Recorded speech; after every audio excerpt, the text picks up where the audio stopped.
Professor Ram Gopal Yadav Samajwadi party के राष्ट्रीय महासचिव, प्रमुख राष्ट्रीय महासचिव, उनके बेटे इस बार सांसद बने हैं फिरोजाबाद से। फिरोजाबाद जहां पर समाजवादी पार्टी ने 2024 में वापसी की है, क्योंकि शिवपाल यादव भी अब सपा के साथ आ गए हैं। लेकिन सवाल यह है कि लोकसभा में तो वापसी हो गई, क्या विधानसभा में वापसी होगी?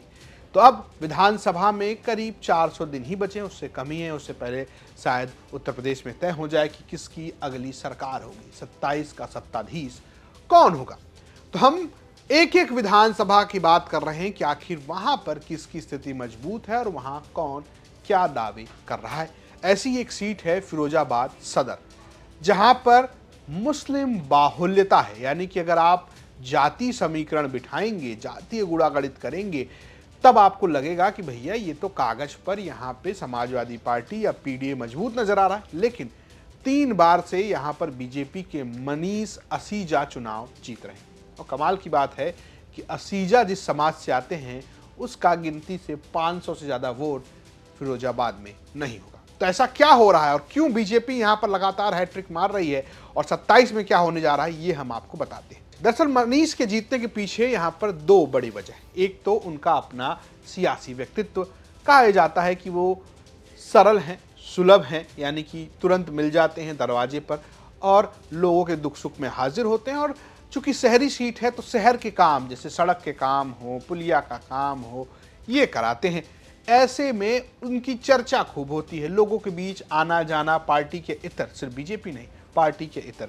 फिरोजाबाद सदर वो सीट है जहां पर सबसे ज्यादा प्रधानमंत्री आवास भी दिए गए, तब भी मनीष असीजा की खूब चर्चा हुई थी। तो जैसे अगर हम आपको बताएं कि क्यों जीत रहे हैं, तो जैसे आप पहले देखिए कि कब से कौन जीत रहा है। अगर इतिहास की आप बात उठाकर देखेंगे तो यहाँ पर 2002 में अजीम भाई सपा के जीते, साथ में नसीरुद्दीन सिद्दीकी बसपा से जीते, और उसके बाद लगातार आप देखेंगे 12 से लेकर 22 तक मनीष असीजा ही जीतते रहे।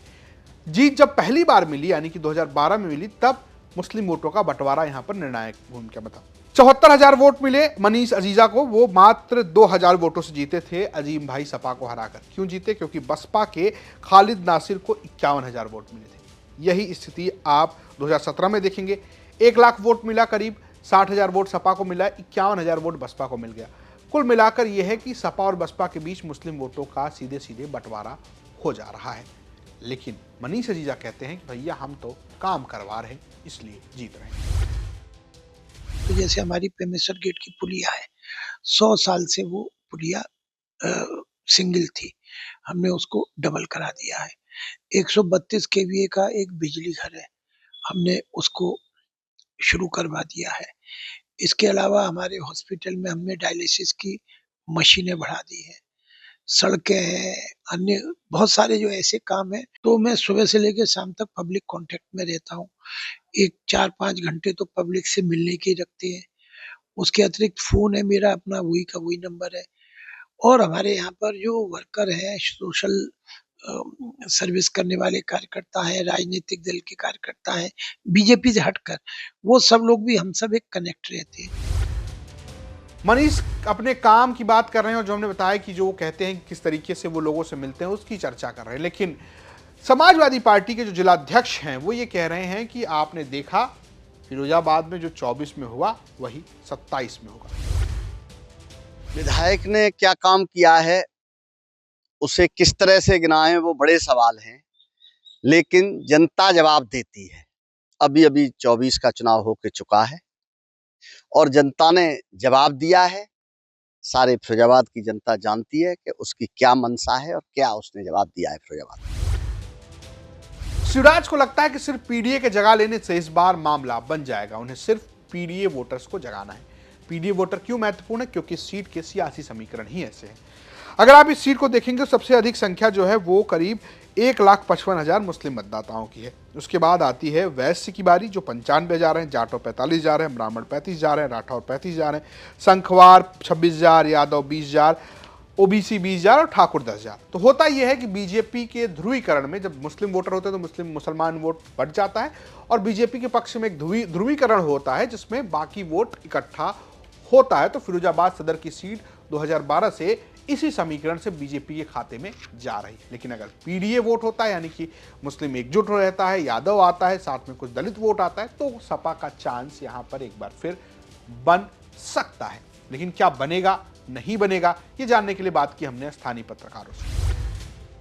लेकिन अगर पीडीए का फार्मूला चलता है, पीडीए का फार्मूला चला, मुस्लिम वोट बैंक का बंटवारा नहीं हुआ, अन्य जो बिरादरी है उनका वोट इकट्ठा हुआ, तो इसका फायदा समाजवादी पार्टी को मिलेगा। तो इस स्थिति में भाजपा को समाजवादी पार्टी कड़ी चुनौती देगी, तब स्थिति बदल सकती है। पीडीए जो है उसको भाजपा के जो सहायता दी है जनता को, अनेक घोषणाओं के द्वारा अनेक तरीके से दी है, वो प्रभावित करेगी। पीडीए के अधिकांश जो मतदाता हैं वो भाजपा सरकार केंद्र की और राज्य की सरकार के द्वारा जो सहायता दी जा रही है उसको ले रहे हैं, और विशेष रूप से जो महिलाएं हैं वो कभी भी पीडीए के नेताओं के चक्कर में नहीं आएंगी। स्थानीय पत्रकारों की दो राय है कि भैया अगर पीडीए चल गया तो सपा जीत जाएगी, और एक पत्रकार ये कह रहे हैं कि भाई कुछ भी कर लो, जीतेगी तो बीजेपी ही, क्योंकि मनीष असीजा का जो जलवा जलाल है, कहिए लोगों से मिलने का तरीका है, काम कराने का तरीका है, वो ज्यादा मायने रखता है। सीट, जाति समीकरण, धार्मिक ध्रुवीकरण की इतर कहीं ना कहीं मनीष असीजा और उनके इर्द गिर्द भी होता है। हालांकि अभी किसी पार्टी ने टिकट की घोषणा नहीं की है, तो किसे टिकट मिलेगा, कौन आमने सामने होगा, तब शायद तस्वीर और दिलचस्प होगी। हालांकि इस बार समाजवादी पार्टी की तरफ से रामगोपाल यादव और उनके बेटे अक्षय यादव, जो कि यहाँ से सांसद हैं, उन दोनों को लेकर भी खूब चर्चा होगी, क्योंकि उनकी साख भी इस सीट पर दांव पर होगी। स्टोरी भेजी थी फिरोजाबाद से हमारे सहयोगी सुधीर ने। देखते रहिए यूपी तक। नमस्कार।